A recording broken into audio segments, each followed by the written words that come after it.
Nikola Jokic has signed a new 5-year, $264 million deal with the Nuggets. That becomes the richest deal in NBA history. And based on play and awards alone, you could make the case that we're talking about the best thing going right now in the NBA, and Denver's locked him up for 5 years again for a reported $264 million, that extension. Bill, is he worth it?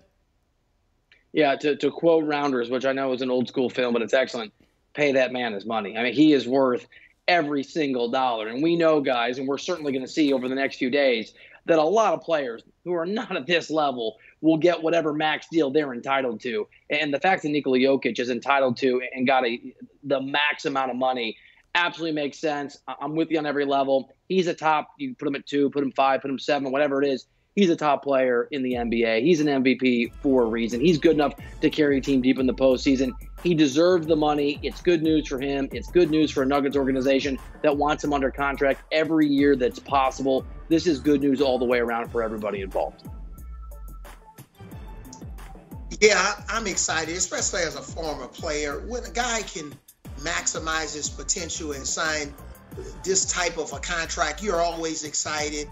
And then, you know, there's another side of this. You always think about guys like Tim Duncan when they had opportunities to sign, you know, max contracts, but they took a little bit less because they wanted to make sure they had the right supporting cast around them. So I think there could be an argument for both sides. But whenever you're in a position to sign a maximum extension, putting up the numbers and putting in the work that Nikola Jokic is putting consistently over his career. One of my former assistants, Popeye Jones, is an assistant coach on that Nuggets staff, and he raves about Jokic. What a great teammate he is, how coachable he is when the coaches are communicating with him, and he puts the work in and night out. He's the leader of this franchise, so good for him. We'll just see how that affects them moving forward, being able to sign other free agents and continue to build out this roster. All right, Nikola Jokic, 2-time defending NBA MVP, 5 years, $264 million extension with the Denver Nuggets. The signings are coming fast and furious. We got more breaking news, this time out of the Valley of the Sun. I want to play with Kyrie Irving again in his life. He wants a new address, and he's going to get a new address. It's just a matter of how much Sean Marks can get in return. All right, well, Kevin Durant, he wants out of Brooklyn, and look, there's no denying that Kevin Durant is not really declining all that much the past couple of seasons. The Brooklyn Nets have been much better with Durant on the floor than without Durant on the floor, and that is, by the way, not only offensively but defensively as well. They're just a better team with Durant, and some other team is going to be a better team, most likely, with Kevin Durant next season. It's just a matter of who and how it all happens. And we've got more free agency news where Jalen Brunson intends to sign a 4-year, about $110 million deal with the New York Knicks. That is according to The Athletic. Brunson's coming off a career year with the Mavericks, averaging just over 16 points and 5 assists per game. All right, so I look at that, 16 points, 5 assists. I'm going to Mr. Ryder here, Bill. The Knicks seem to do all this on draft night. They opened up all this money.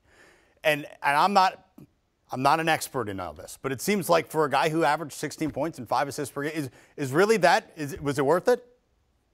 I can tell you that I've talked to a lot of experts around the NBA, and there are mixed feelings on this. And to be fair, there are plenty of voices, plenty of people in front offices I respect, who I visited with. We knew this was going to happen, who thought that Jalen Brunson was a really nice move for the New York Knicks. You're going to get him if he emerges as a superstar, that certainly you hope he can be, for what actually is not a terrible price. But there are certainly people, and I would count myself among them, maybe not as an expert, as a reporter, among them, who are highly skeptical that this is a wise move. And maybe I have the bias of the New York Knicks involved, but I felt like it was questionable, guys, whether Jalen Brunson was worth this kind of money on a pretty small sample size. And when the New York Knicks gave him the money and it became official, I became a little more convinced he's not worth that return, because how often do the Knicks make the right decision? Unless this is part of a long-term plan, and to be fair, Leon Rose, who runs basketball operations for the Knicks, former head of basketball for CAA, an agent, a power agent, who has a relationship with Jalen Brunson, maybe he's got a long-term plan. And maybe for the first time in a generation, the Knicks are actually operating on a 2 or 3 year plan and understand they cannot simply put together a winner overnight. But to me, it certainly does remind of some of the times where the Knicks have tried to win the press conference, a desperation move. It is a lot of money for a player that, at least for me, and some, not all, but some of the people I've talked around the NBA do not view as a difference maker on his own or on this Knicks roster. Well, in this situation, this is a long-term play. Look at historically how dismal the Knicks have been in terms of their decision-making. You remember when Phil Jackson was the president of basketball operations and the move they tried to make in terms of drafting players or signing players, hiring coaches? The Knicks have a solid coach in Tom Thibodeau, so that was a good start. They've reorganized the front office. That was a good start. Now, this is the start of Leon Rose's. This is the real start for me. And because this is the real start, beautiful move in hiring and signing Jalen Brunson. Sure, you may have to overpay a little bit, but the guy's a 2-time NCAA champion on a really good Villanova team. He's from he played in Philadelphia right down the street. He's coming off of a season where he basically single-handedly led the Mavericks in those first couple of games against the Utah Jazz in the first round while they were waiting for Luka Doncic to recover from his calf injury. So he has deep playoff experience. Even though it's not college, he's won 2 NCAA titles. That matters because he has winning DNA. Look at the rest of the roster. So this is a really good start. This guy's very clever, high basketball IQ. You're not going to win a championship with Jalen Brunson being your first or second best player on your team.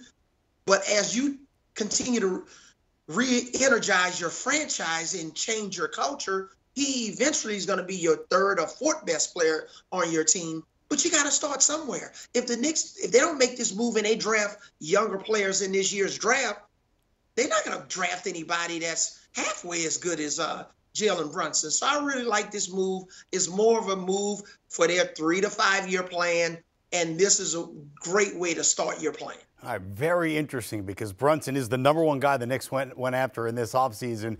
And with Kevin Durant possibly leaving town, it leaves like this celebrity vacuum in New York. And it's just going to be amazing to see what the New York press does with Jalen Brunson if he's not the best guy on the team, if he's not the guy that immediately shoots the Knicks into the stratosphere. But we'll move on from that story because, guys, we got some breaking news.